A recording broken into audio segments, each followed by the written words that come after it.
Good afternoon, everyone. My name is Howard Coombs. I have the privilege of being the Director for the Center of International and Defense Policy. I'd like to introduce our speaker today, Dr. Katherine Rossy. She is an Assistant Professor of International History at the Royal Military College of Canada and Deputy Director of Research at our Center. She has completed her PhD in History from Queen Mary University in London in 2018, where she held the Joseph Amand Bombardier Canada Doctoral Scholarship before becoming a Social Sciences Humanities Research Council postdoctoral fellow at Carleton University. Dr. Rossy's expertise lies in the Second World War and early Cold War eras, particularly the history of humanitarianism, human rights, and the laws of armed conflict. She is currently working on a monograph about the evolution of the United Nations emergency humanitarianism in all theaters of conflict during the Second World War and its immediate aftermath. Today, she will discuss her research concerning the crossroads of crisis, emergency humanitarianism, forced migration, and the foundations of modern human rights, 1943 to 48. Yes. Please join me in welcoming Dr. Rossy. Thank you, Dr. Coombs, for the very kind introduction. It's nice to be talking to you all today, and thank you for being here. I really appreciate you taking your lunchtime to join me. So I'm gonna see how this thing works before we get started. Look at that. Thank you, Brian. So throughout history, children have always been targeted in times of conflict in ways that adults are not. And I witnessed that firsthand during a research trip in 2016 when I was in Sicily in Palermo, where we just actually returned from Palermo the other week, and it's much changed. And this conference was on unaccompanied minors, and we actually visited a children's refugee camp in one of the slums of the city, where children had fled conflict and persecution and famine at the time from Syria, Yemen, South Sudan, and Nigeria. And many were orphans, and others were separated from their families amid the chaos of migration. But what struck me wasn't just the children in the camp, it was also that the vulnerability I encountered upon returning to my hotel, where I saw many children hiding out in the train stations and in alleyways, victims of human traffickers, I would learn, who would exploit them for all kinds of criminal activities and human trafficking for sex slavery, labor, etc.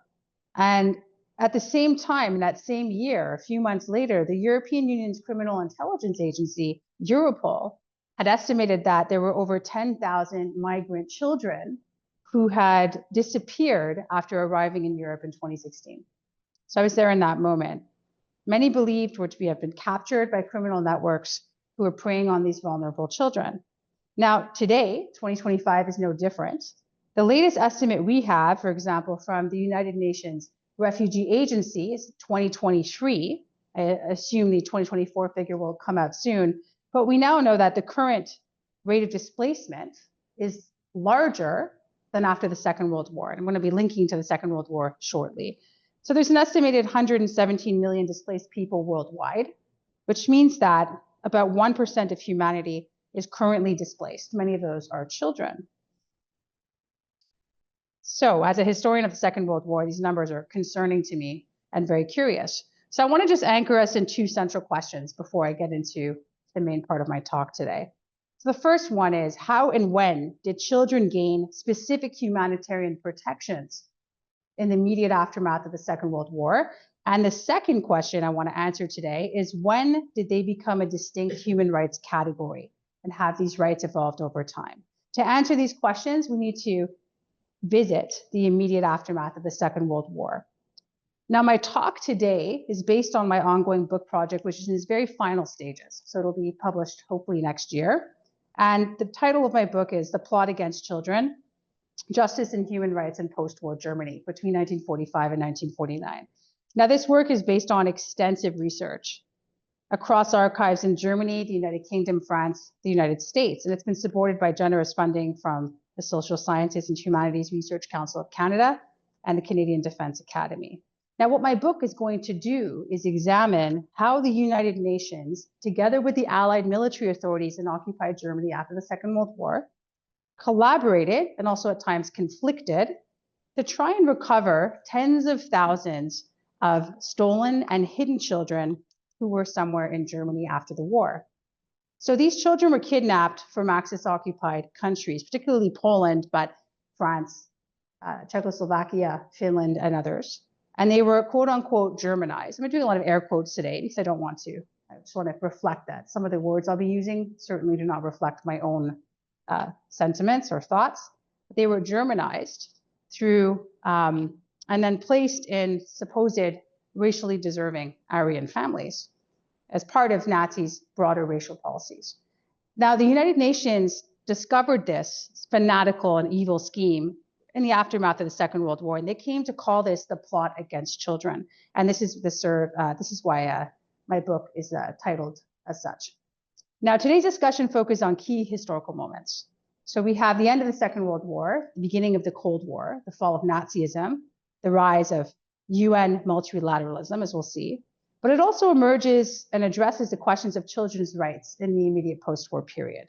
So it recognizes that children are a distinct humanitarian category with specific and unique needs, specifically in times of conflict. So this is directly linked, for example, to the concept we talk a lot about in the center of human security, which emphasizes, protecting individuals, in this case children, from violence and exploitation, deprivation, ensuring their well-being and fundamental rights are safeguarded in an increasingly volatile world. So I'm not going to take you back. I actually went too forward. I'll go back this way to this slide. So let's go to 1948. We're going to begin our story in the Palace of Justice in Nuremberg, in Germany, the site of the Nuremberg trials, the very first international war crimes trial in history. So in 1948, Polish child search officer and Holocaust survivor Roman Haber attended the Nuremberg trials, where he learned about the systematic kidnapping of children in Nazi-occupied territories. And he published a lot about this, but in this one particular source, is from a Polish newspaper, he said and described the severe challenges faced by those who were searching for stolen children, in this case, many who had been so thoroughly Germanized that they were no longer able to speak their native language, and in some cases couldn't, or in this case, refused to return to their family or country of origin. Now, in this instance, we have a 15-year-old Polish girl who had been taken to Germany at the age of 8 years old during the war. And she had been so Germanized and brainwashed that she no longer spoke Polish and didn't want to go home. So Haber's reports painted a very grim picture of the scale of this child abduction program. Now, these children are part of a Nazi operation that kidnapped, historians estimate, as many as 50,000 children across occupied Europe. Historians estimate that approximately 20,000 of these children were Polish. The objective was to, quote, Germanize these children and place them in, as I said before, supposed racially deserving families. And this scheme was part of Heinrich Himmler's broader plan to increase the supposed racially pure German population as part of broader Lebensraum policy and Nazi racial policy. Now, we need to contextualize this plot within the broader picture of the wartime and post-war context. So the aftermath of the Second World War was marked by a staggering humanitarian crisis. Anywhere between 30 and 60 million people were forcibly displaced. As these are contemporary estimates at the time. Now, as Nazi Germany implemented its brutal policies of racial purification, which of course murdered millions of Jews in the Holocaust, including many Jewish children who had the lowest survival rate of all people deported to Nazi concentration camps. Tens of thousands of children were kidnapped at the same time from occupied territories. Now, throughout history, children have always been targets, or have often been targets, I should say, of abduction, right? And exploitation. We see this with the ongoing war in Ukraine. We're seeing reports of children being forcibly, Ukrainian children taken from their families, subjected to some kind of forced deportation or something is going on. We're hearing reports of this coming out, and they're very disturbing reports. We saw this in the Armenian genocide as well, right? Where many Armenian children were abducted and placed into Ottoman families as part of a systematic effort to erase their identity and culture. So these instances illustrate a disturbing pattern where children are not merely collateral damage in war, right? But they're also actively targeted as a way to undermine their futures and disrupt future generations. So let's go back a little bit more in the war and see how this happened. It's a little bit disturbing. I apologize in advance. So on March 12, 1942, Adolf Hitler gave Heinrich Himmler full control over all nationality matters, including the creation of, quote, a healthy SS progeny. By then, the kidnapping and Germanization of children had already started. Various Nazi agencies were involved. I won't read them all out. They're quite long, but there were a number involved. And all of these organizations, most of them SS entities, oversaw the removal of children who were deemed, quote unquote, racially valuable. So, for example, you had the SS Race and Settlement Office. We'll come back to them later. They selected the children. You had the Ethnic German Central Office, which transported them. And you had the SS Lebensborn. And I bet some of you have heard about them because they're very much part of popular culture. And there's really weird books and movies about it. They're not accurate. There's some very strange controversies and fascination surrounding this organization. I'm going to try and debunk that today. But they did play a role in indoctrinating and Germanizing these kidnapped children.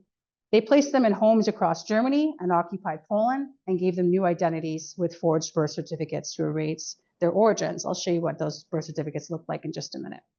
Now, the Lebensborn in particular was founded in Berlin in 1935 at the very site of where a very historic Jewish synagogue was razed to the ground 2 years later.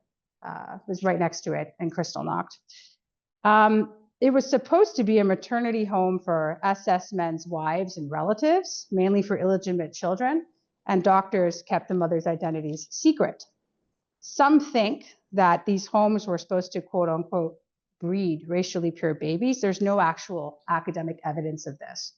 But in 1941, Himmler did make the Lebensborn central to this Germanization program. By 1945, there were 13 of these Lebensborn homes, including in Nazi-occupied Poland, Norway, Finland as well, I believe. France had one. They're all over Europe, focused on child abductions and Germanization. So these children were often abducted in groups. They were plucked from streets, playgrounds, homes, schools, and they were transported to collection points where they were assessed for their, quote, physical and mental desirability. Children deemed suitable for Germanization, who were considered to be, this is a direct quote, healthy, attractive, and had features like blonde hair and blue eyes, underwent further racial testing. They'd had their IQ tested, they'd have medical exams, psychological evaluations, etc. Those selected were then sent to special homes in the Lebensborn system. If they were between the ages of 0 and 6, they were placed with families because they were considered to be young enough to be easily Germanized. And if they were older, between 6 and 14, they were placed in Lebensborn homes where they would undergo all kinds of things. You can see on this birth certificate here that these children were given new Christian names and surnames as well with fake birth dates. And that was to erase their past. You couldn't trace them. And this is going to come in. This is very important when we get to the next part of the talk to look at what the UN did to try and find them. But documents like this, Herman Ludeking, I think that was his name from what I can see here, that he never existed. That's a fake name and a fake identity that the Nazis gave this child, who we now figured out was a stolen Polish child, to try and erase his past and make it very hard for him to be tracked down after the war. You also have to remember that many children had no surviving relatives to search for them. Many families were wiped out in the Holocaust. Many families were, entire towns, cities, hamlets were liquidated. So children were not just victims of war, they were targeted by the Nazis, specifically the SS, as part of this systematic effort to destroy their identities and culture. Now, when the war ended, we're going to get into the post-war period now, Germany was divided into 4 occupation zones. And the Allies faced a task of addressing the millions of displaced persons and refugees in each of their zones. You had international organizations like this one here. This is the first UN specialized agency. When Dr. Coombs said that we were going to start in the Second World War, you're probably wondering, how is that possible? The UN was founded in 1945. He was not wrong. This organization predated the formal creation of the UN in 1945, but it was the first UN specialized agency, United Nations Relief and Rehabilitation Administration. We'll call them UNRRA for short. And they played a key role working with the Allied military authorities in Germany, first with SHAEF and then with the Allied military authorities, to find these children. So they were founded in 1943. Now, what UNRRA workers did together with the Allied military authorities in Germany was to track down children who were often hiding in plain sight, right? So they could have been in German orphanages, they could have been in foster homes and families. And we'll talk about that, what that was like in just a minute. Many of these children had no documentation when they were found after the war. They were either too young to remember their past, too traumatized, too Germanized. So they didn't know who they were. And this made unraveling this plot against children very, very difficult after the war. So what did this look like? How did the UN welfare workers, together with the Allied military authorities, we're focusing more on the UN welfare workers today, how did they try and unravel this plot against children? How did they try and track down these stolen and hidden children, often who were hiding in plain sight in Germany? So this post-war effort to recover them relied on two primary methods. The first is child tracing, and next one is child search. Child tracing, these are distinct things, different approaches. Child tracing involved locating individual children based on clues or information from parents or relatives. Okay, so somebody would send in a notice, something, a photograph, very obviously very desperately sad moment, saying, please, my child's missing. This is what they look like. This is what their name is. And the UN would then send up a central tracing index with all these clues in it and try and find that child. The other one involved, and by the way, this central tracing index, and I have a photo of it on the next slide, had thousands and thousands and thousands and thousands of identity papers, photos, letters, captured German documents as the post-war period wore on. And you can actually visit those. I've worked in those archives, and we'll talk about that at the end. Child search, the other method, involved a mass effort to try and find an undetermined number of children, which seems impossible, right? So an undetermined number of children whose names and identities weren't known.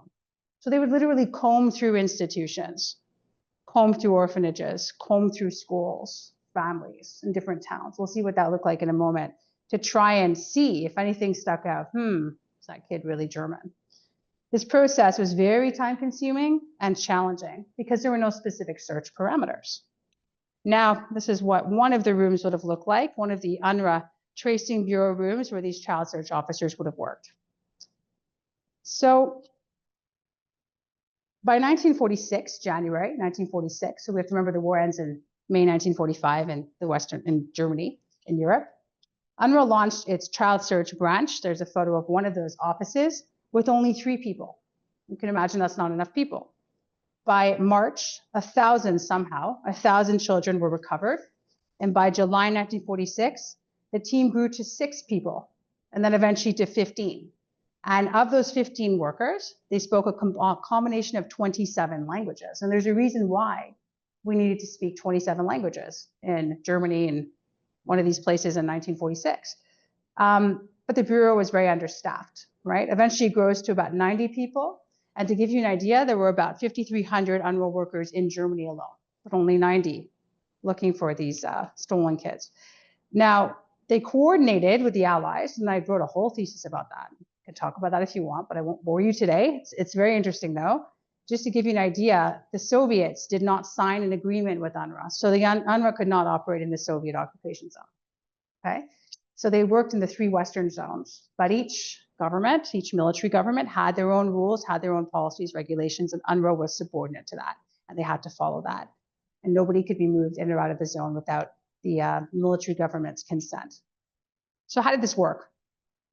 Post-war style church. So let's look at this particular passage. I think it's really interesting. So often it was trial and error. So now we're in the field and the UNRWA workers are trying to find these kids.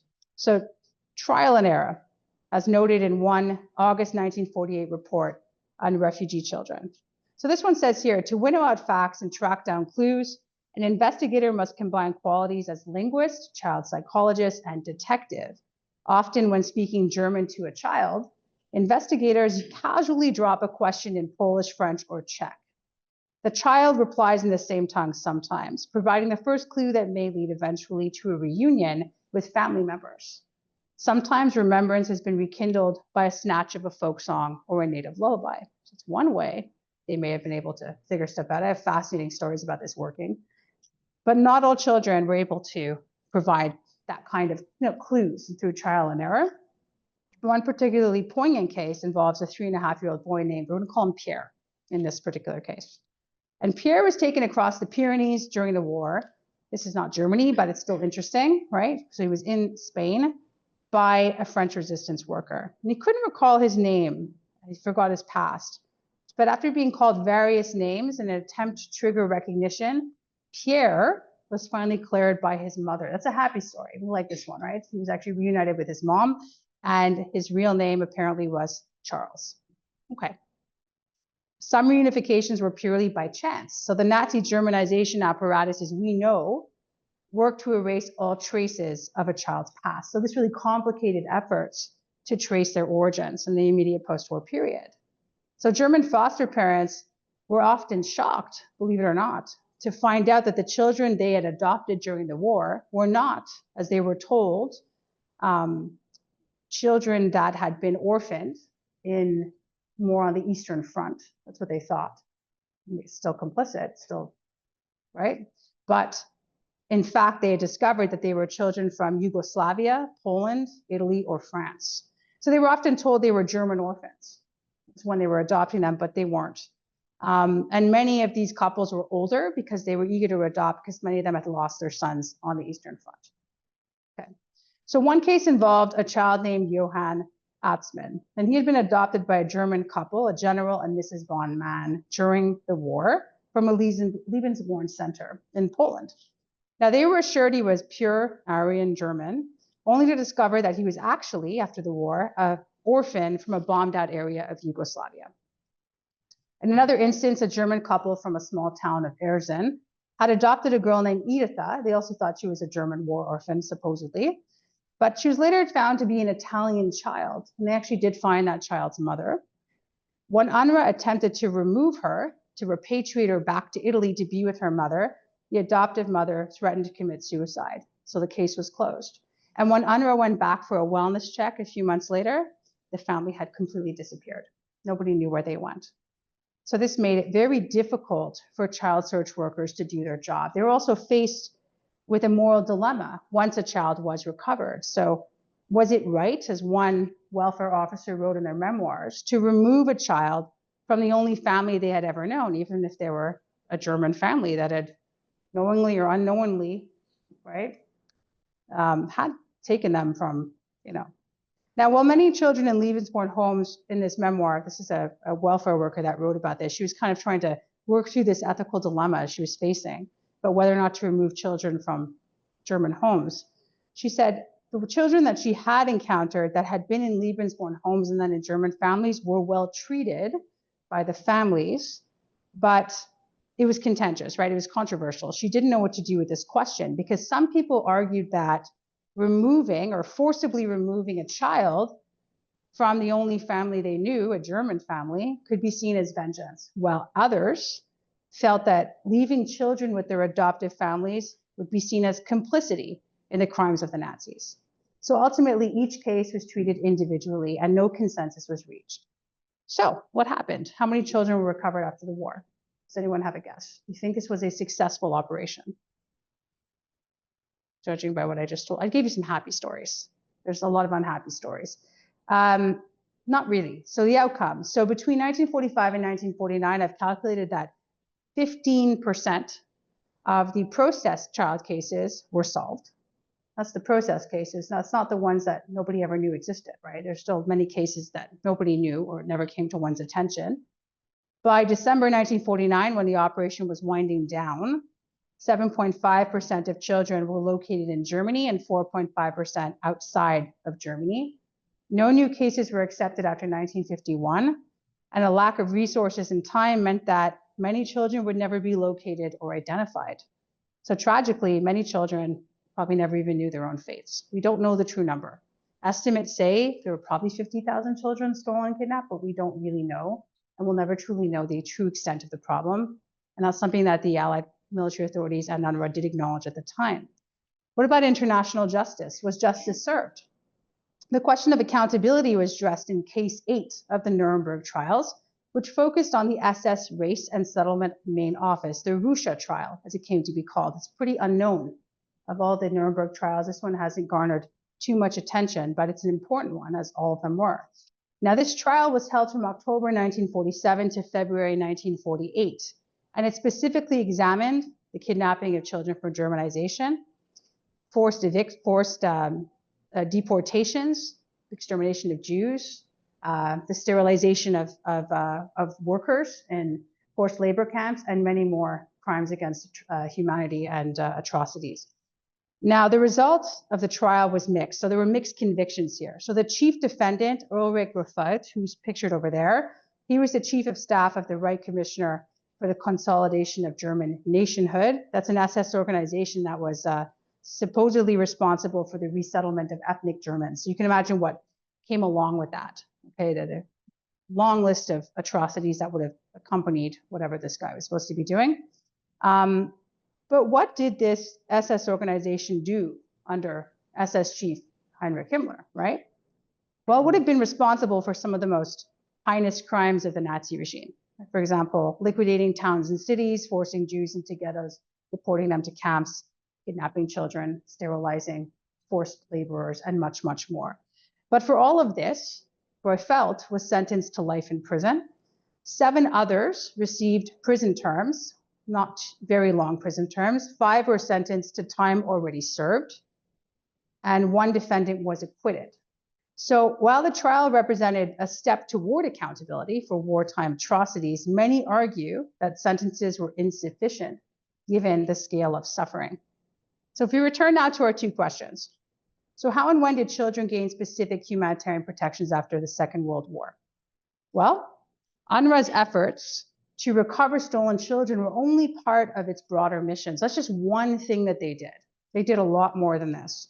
It was established in November 1943, and its primary goal as an organization, as the first specialized agency of the United Nations, was to provide urgent humanitarian assistance to millions of people affected by war. Now, this included running refugee camps in Egypt, for example, combating famine in China, vaccinating against TB in Greece, controlling malaria outbreaks in Italy. Dr. Coombs can tell you really interesting stories about the research he's done on that.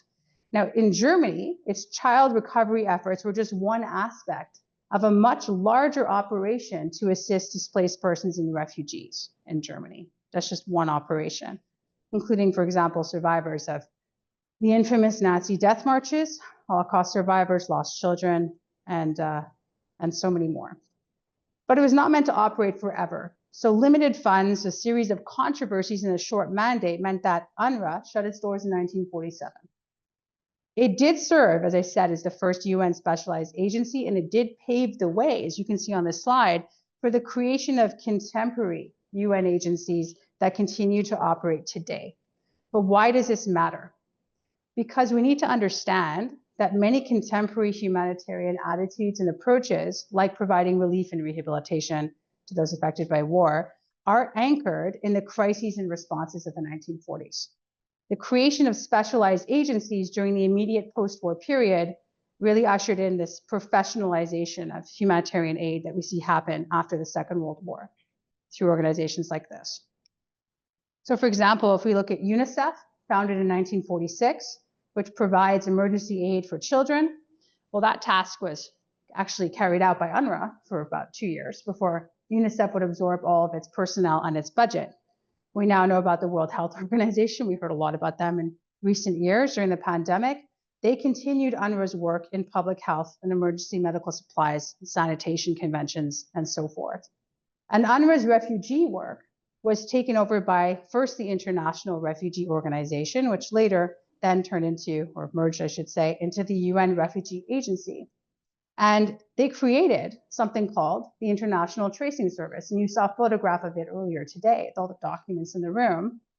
That still operates in Germany. In 2013, the International Tracing Service was added to UNESCO's Memory of the World Register. It's kind of a living, breathing testament to the victims of Nazi atrocities. And our researchers like myself can go there, you can go there, to find out what happened to victims of Nazi persecution, and also the families, the descendants of victims of Nazi persecution can go and find out what happened to their families as well. It's in a very small, sleepy town in Germany.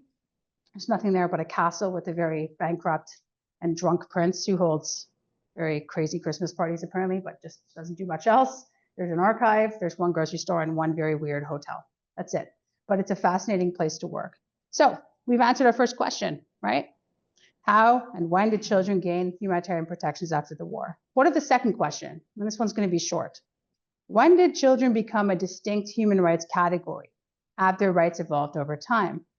This giant document you see over here, Eleanor Roosevelt's holding it.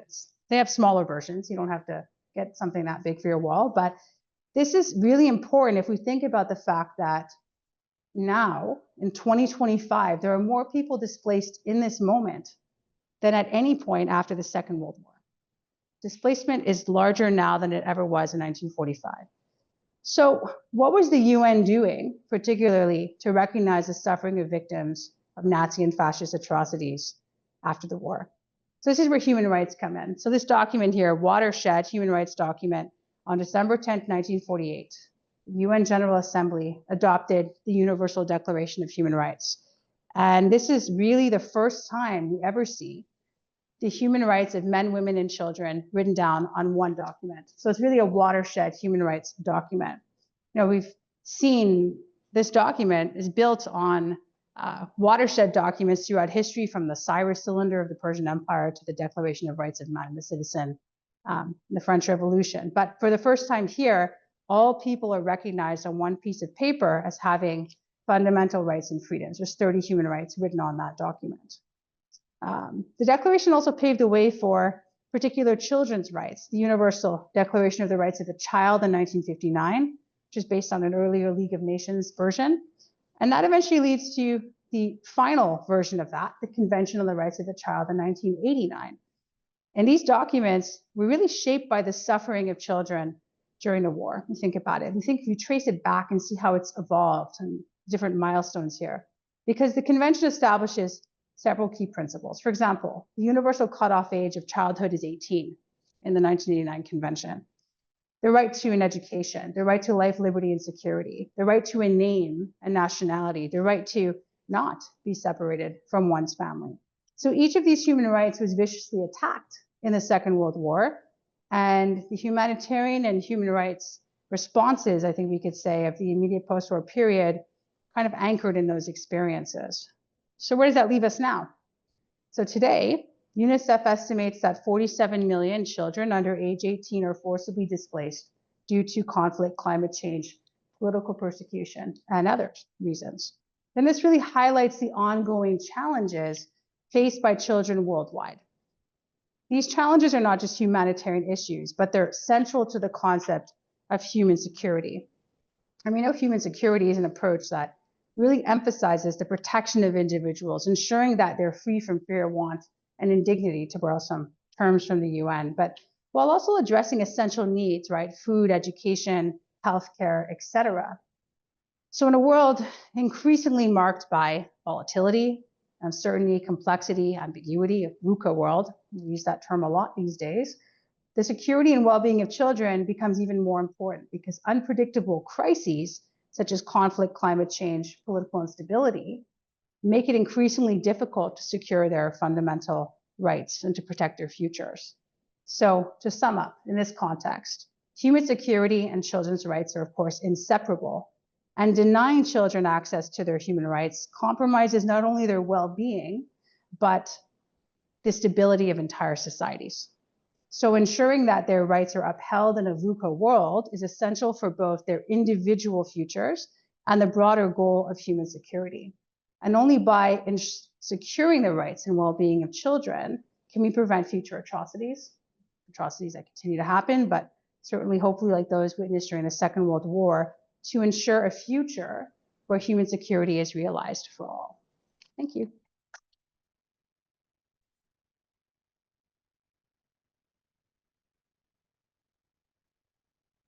We have time for questions, but I will warn everybody, even for those in this room, that you'll have to speak into this tiny microphone. That's a small More so for the folks online to be able to hear you properly, as well as for the podcast that we're recording. So who would like to start off?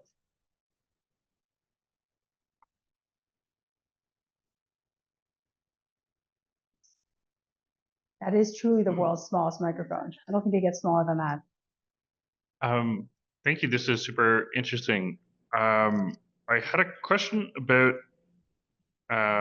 access to rights, because as I was hearing you describe the decisions to return or not return children after the war, and the kind of balance of rights decision that was going on, I guess, in the hands of the skeleton crew working in the office,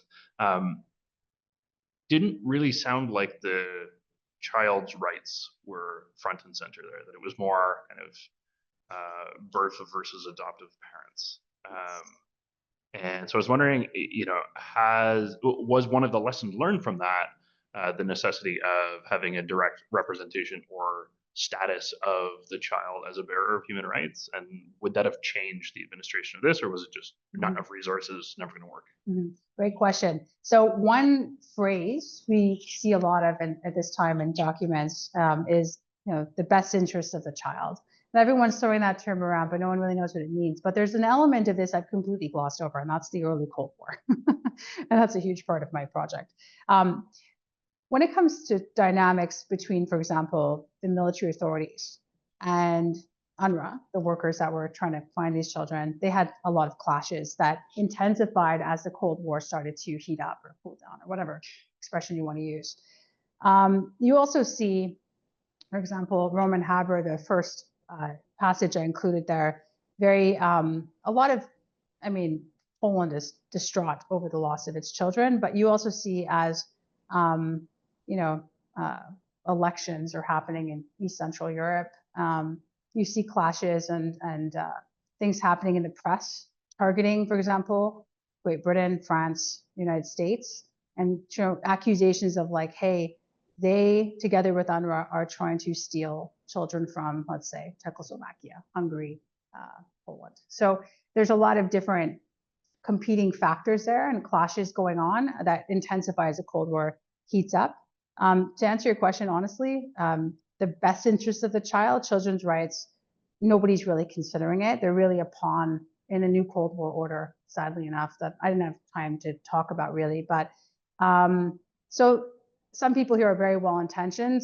The UN workers are certainly well-intentioned, but they don't even have the freedom, for example, to, if they were to move, let's say they found, as they did in one case, 12 stolen children right next to, I think it was near the Wolf's Lair, actually somewhere in Poland, one of Hitler's retreats or whatever you want to call it, his bunker.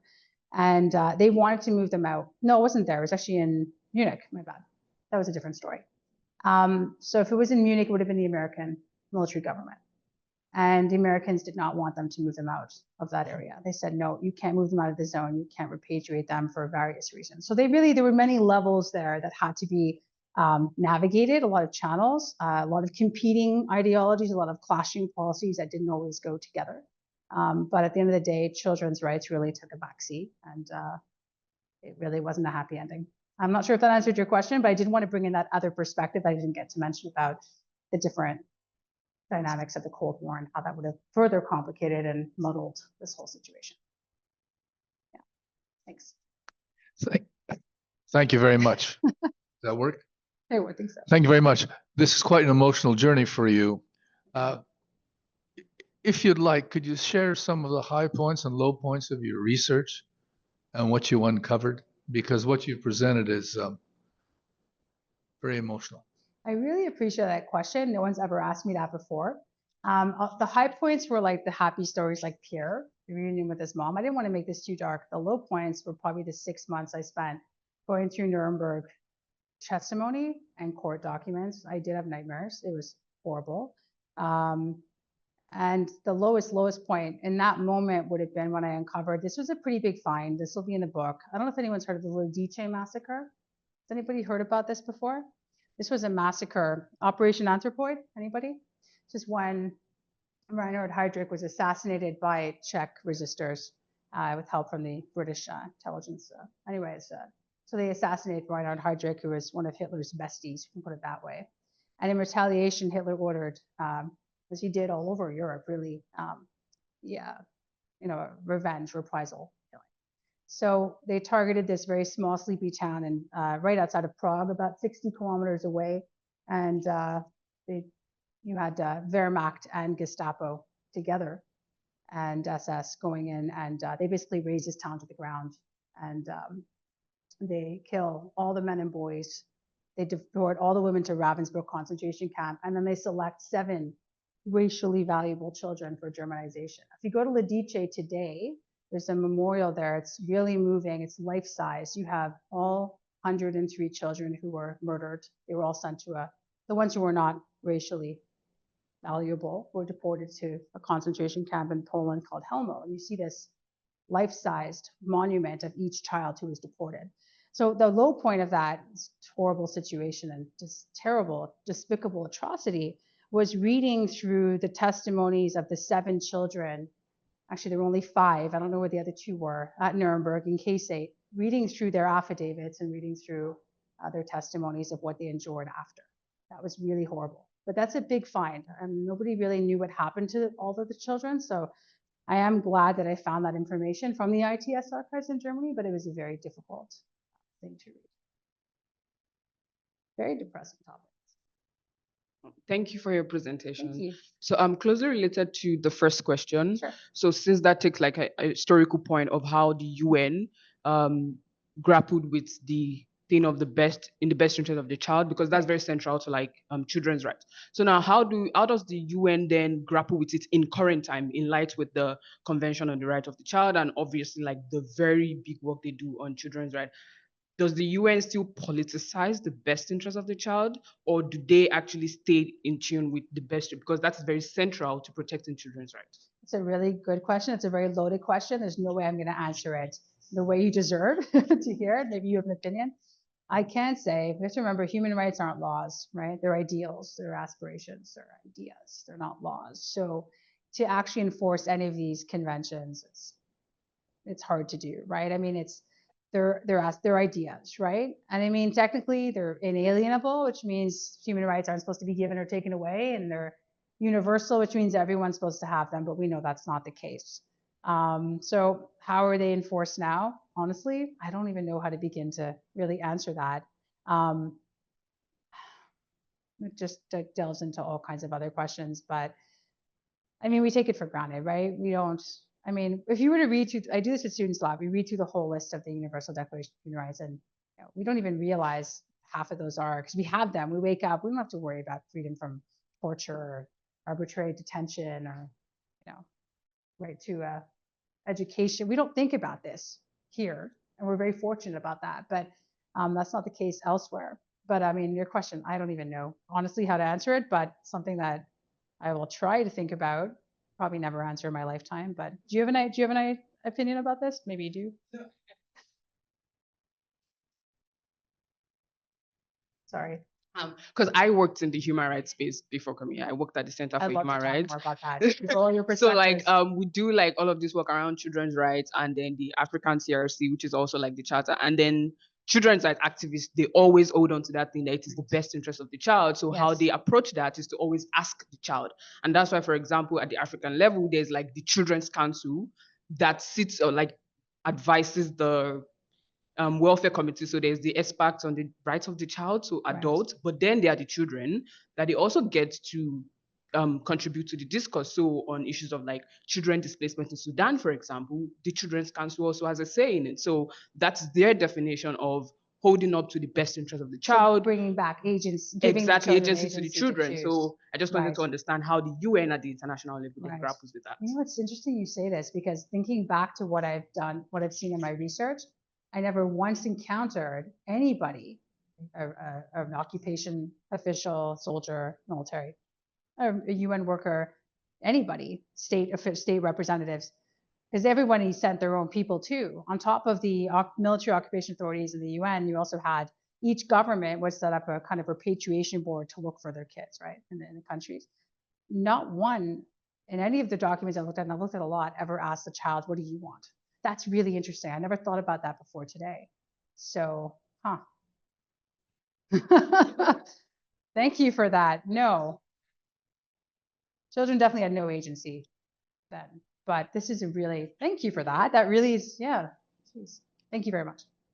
Catherine, perhaps a little outside of your central Sure. questions, and I apologize for that. No, But no, but please. when we look at the current conflict in Ukraine, what I'm Right. wondering is, based on the lessons learned from this historical example, do you feel is there any hope of reunification while the conflict is ongoing in the current context, or is this something that we attack after a conflict ends? Any thoughts on that? I think it's probably something we attack. I'd love to know what you think as well. And I think it's probably something that's attacked at the end. Because how does one, So has anyone read these reports, by the way? Seen these in the news about these reports of children being forcibly deported into Russia? Has anyone encountered anything about the names have been changed or they've been re-educated? I haven't seen name changes, but I've seen re-education, which is terrifying.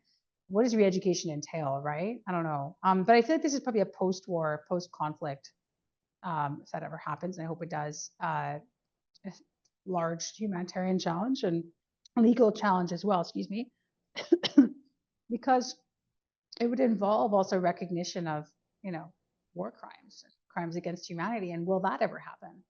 Looking at our current world landscape, will that ever happen as well, right? But I don't know if that could actually be done during war, especially when military occupation is ongoing. I don't know. And I'm also wondering how many children have been forcibly abducted, because we see this as a pattern. We also saw this in French Indochina as well, children being kidnapped and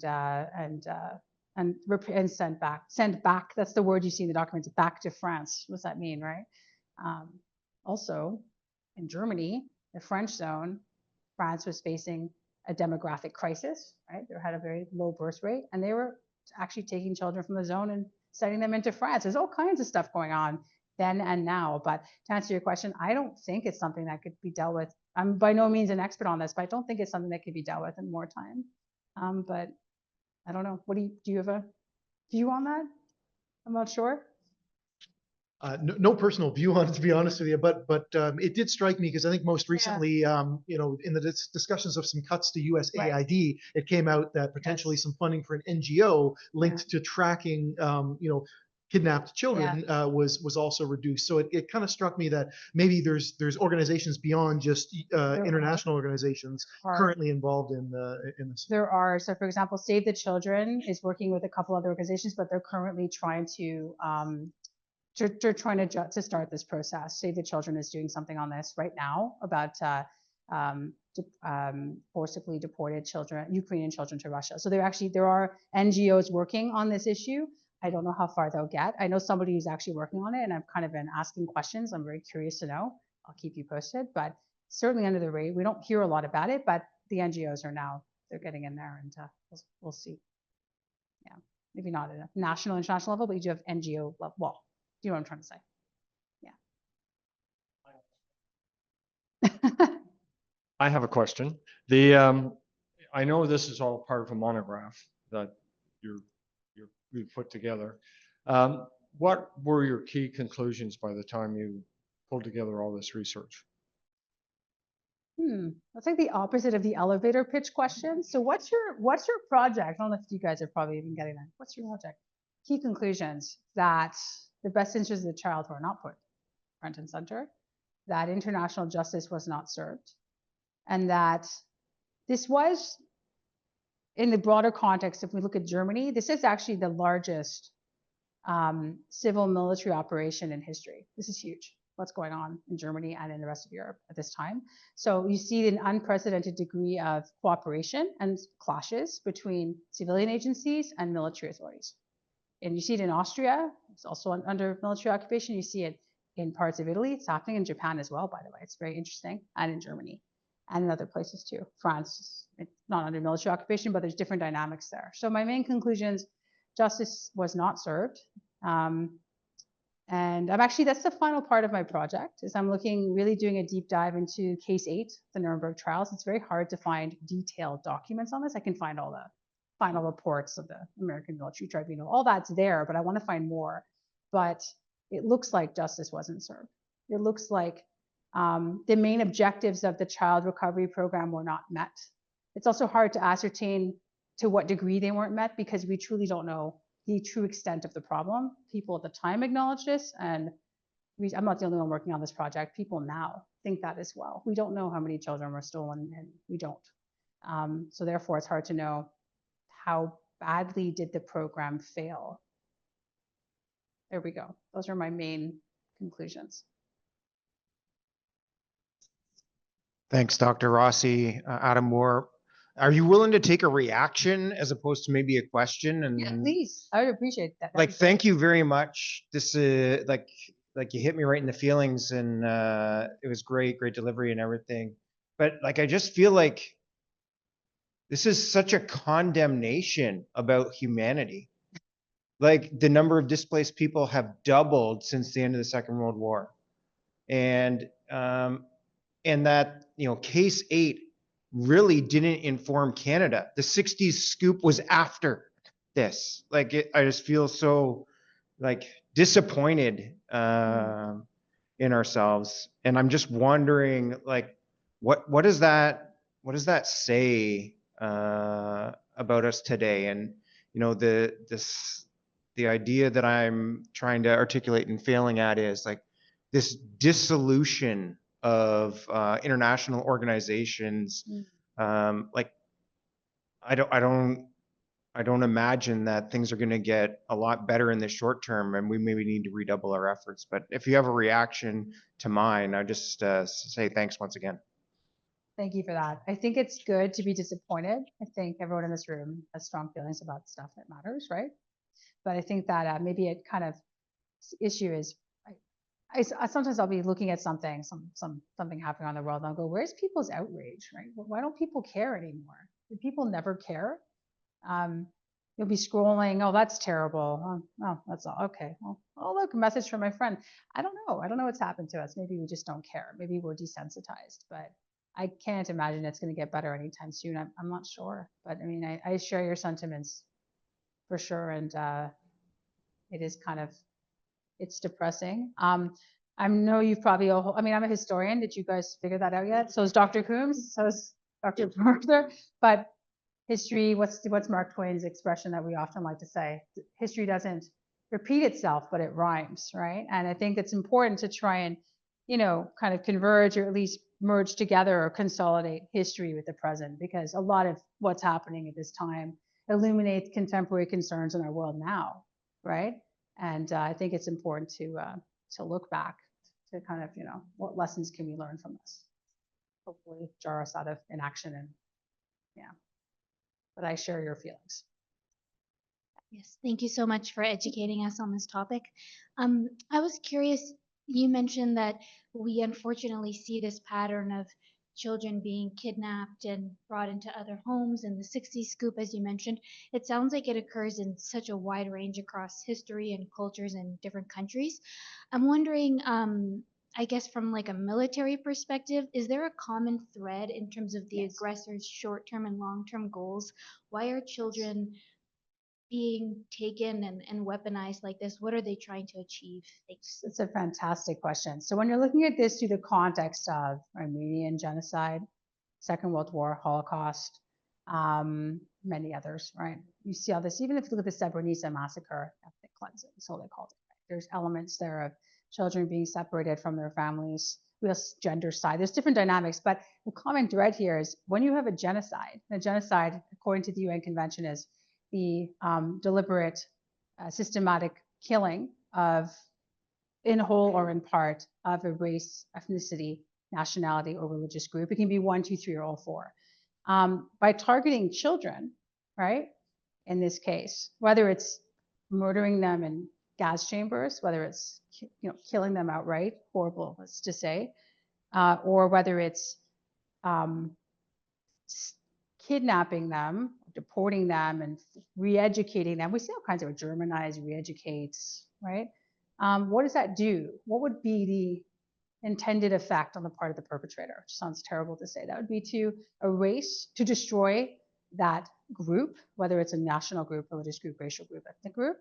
It'd be to destroy any hope of a future for those people, to rob that group of their future generation, of a way to continue forward, right? So I think that is a common thread we see here.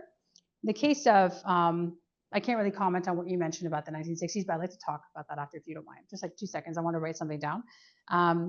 we have seen in the case of France, that's a peculiar finding. I don't know what to do with this, looking at right after the war, Germany, because France had a zone as well, and that's kind of my area. I looked a lot at the French occupation zone. It's bizarre. We see the French under de Gaulle government saying, hey, we have a demographic crisis, dénatalité in French, let's take some, we don't know what origin these kids are, but let's bring them to France and put them in French institutions and adopt them out. That wasn't genocide, like I'm mentioning of what we said before, but certainly bizarre. But I think the broader theme, if we had to look at something more generally, would be we look at it within the context of genocide. It's a way to completely eradicate, to destroy a people, and to make it impossible, or try to make it impossible for that people to continue into the future. I hope that answers your question. Well, Dr. Rossy, we unfortunately run out of time. Cool. So on behalf of everybody here today and those online, I'd like to thank you for coming and sharing your research with us. I will say I'm left somewhat depressed after listening to you. I'm sorry. I share Colonel Moore's thoughts on it. Yeah. But it also gives me pause to consider what lies ahead of us, particularly for Eastern Europe and Africa. Yes. So thank you very much. Thank you very much.